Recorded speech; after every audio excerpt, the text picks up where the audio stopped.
Manipuri Governor की मायके दगी ngasi फावगी मनुंगदा ngakpasingna lakiba khulai sinariba khulai sing adu pikhatkhre habo wafam phondokra matungda ngasi se arambai tingongi thomi singna gari da makuna sinaruba khulai sing equipment sing adu fast ema ground na purlaga hariba makuna sinaruba khulai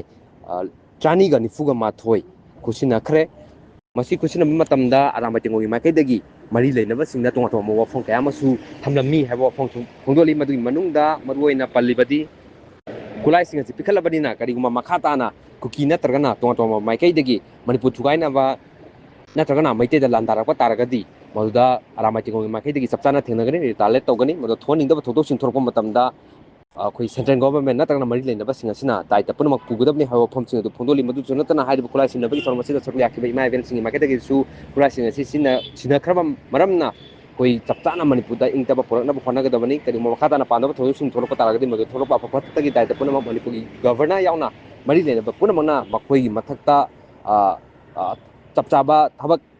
loukhatpa natana achauba ihau ama lakani hawa wafamsing adu ima event sing maike dagi akanba wafamsing phongdokki huji phawgi oina hariba ngasi asi khulai sinaba asi chani gani fuga mathoi kusina khre hawa wafam phondoli adu makhata badi chapchaba koi mani police department natagana lenga koi hariba ngasi gi thorom singa mai lena official report adu koi ngaiminaba mathau tari hiram si matanda podom jari ba Northern Noranjan Channel News Network Imphal Government of India koi maruina oneba governor gi through the koi na hanwari sana digi hari bangasi gi pose pangthok chabani sida leisi government na no separate administration basi gi pose moida kuki singna talif the piroi haibagi ponama assurance da koi condition amani number 1 da hari bidi sigi pose laisi bo hari ba adamaina lere aduga koi peripheral area da leiriba maitai gi sigi yumsing natraga mising do adugi photo central ki forces amasung state ki forces animakna yamna safe and secure oina thamgani haibagi point da adugi su yanaba moide adigi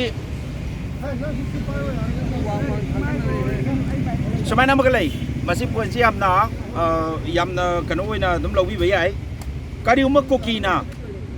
Hari bangasi ki koi sigi pose pangthok kraba matung chida karigma kukina maitai gi area da natraga maitai da yamna akan momongda khut tharaktana asopan ke doba tawraba adoi daragadi aramai tengolna amona madugi ritale tawna bi honabda angamba koina tawning batawba akoina torkado poto madu government su accept tawi batai have kan da adugi poto da yes hai adu lonena village volunteer force aduga including aramai tingol yauna general amnesty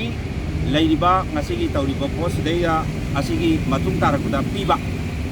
moido akoi oneba governor na khabada su haigre na takpi ngasigi leiriba post na manam oraga maduda maya idum samjarabani na madugi bodo koi wet and wash ni adu oidibro oidibro do koi aramai tingol go ni makata na yeng laigini adu lonena ataru sobo poinda akoi gi leiriba aramai gi tingol gi hanagi moment se masida kari gumba amta problem le henda ba koi dum chasaba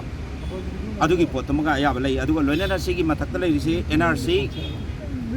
uniform selaga ga doroga koi ramagi chasaba adu kain problem lai te abagi forum da adu tawiu haidana aduna maram oraga sigi point taruk site da aham boina akoi gi 1 2 3 4 5 6 ni adagi 7 subadana leiriba NRC gi pot tu dai da akoi da atubada update ama tawbiraga madugi posi NRC chana dawagi process khore haibagi porama khanganba FMR gi porama free movement regime gi pot today da makhata na changalanba adagi border fencing chi atubada loisanabagi moi gi bohona gani hai adu akoi monitor tawjari adu ma tawri bre yengba loinana 1960 gi MLR Act ki posima akoi semto kandu da madugi makhata rakpada maitei singda hena sapu piba hena kana piba adai du da yengchen binabagi wari ma yanaba aduga loinana akoi gi poppy cultivation gi pose yamna tuna full swing da moi gi oiba muthana bagi pambai horokani aduna drug ta gai da option riba mangi ba angang sing gi youth sing se madu kan be yana ba adum ba point mayam se akoi yana matung nga si gi hariba thabak si pangthok chabani na mayam thamjage loinana loisan jarakpada aidagi akoi su sakudi sajadri adubu press ki sinau sing na nga saidagi seida achauba thodang logi dana ꯈꯪꯕꯤꯔꯒ ꯁꯤꯒꯤ ꯂꯦꯚꯦꯜꯕꯨ ꯉꯥꯏꯕꯤꯗꯅ ꯂꯩꯔꯤꯕ ꯁꯤ ꯏꯆꯤꯟ ꯏꯅꯥꯎ ꯄ꯭ꯔꯦꯁꯀꯤ ꯃꯌꯥꯝ ꯄꯨꯝꯅꯃꯛꯁꯦ ꯈꯣꯏꯔꯝꯖꯔꯒ ꯑꯔꯥꯝꯕꯥꯏ ꯇꯦꯡꯒꯣꯜꯅ ꯊꯥꯒꯠꯆꯕ ꯑꯃꯁꯨꯡ ꯇꯧꯕꯤꯃꯜ ꯈꯪꯕ ꯎꯠꯆꯔꯤ ꯈꯨꯠꯂꯥꯏ ꯑꯩꯈꯣꯏꯁꯦ 241ꯅꯤ ꯉꯁꯤ ꯑꯩꯈꯣꯏ ꯁꯤꯗ ꯁꯕꯃꯤꯠ ꯇꯧꯔꯤꯁꯤ ꯑꯩꯈꯣꯏ ꯒꯝꯅꯥꯗ ꯒꯣꯚꯔꯅꯔ ꯌꯥꯎꯗ꯭ꯔꯕ ꯑꯩꯈꯣꯏ ꯁꯤꯒꯤ ꯄꯣꯠꯁꯦ ꯀꯅꯥ ꯌꯥꯎꯒꯦ ꯉꯁꯤꯒꯤ ꯑꯣꯏꯅꯗꯤ ꯒꯕꯔꯅꯔꯅ ꯊꯥꯕꯤꯔꯛꯄ ꯗꯤꯄ꯭ꯌꯨꯠ ꯇꯧꯕꯤꯔꯛꯄ ꯃꯣꯏꯒꯤ ꯑꯣꯐꯤꯁꯤꯌꯦꯜ ꯃꯌꯥꯝꯗꯨꯗ ꯑꯩꯈꯣꯏ ꯇꯧꯖꯔꯦ ꯀꯅꯥ ꯍꯥꯏꯕꯤ ꯑꯗꯒꯤꯗꯤ ꯑꯩꯈꯣꯏꯒꯤ ꯂꯩꯔꯤꯕ ꯏꯝꯐꯥꯜ ꯋꯦꯁꯀꯤ SP adagi Pasemargi Commandant adagi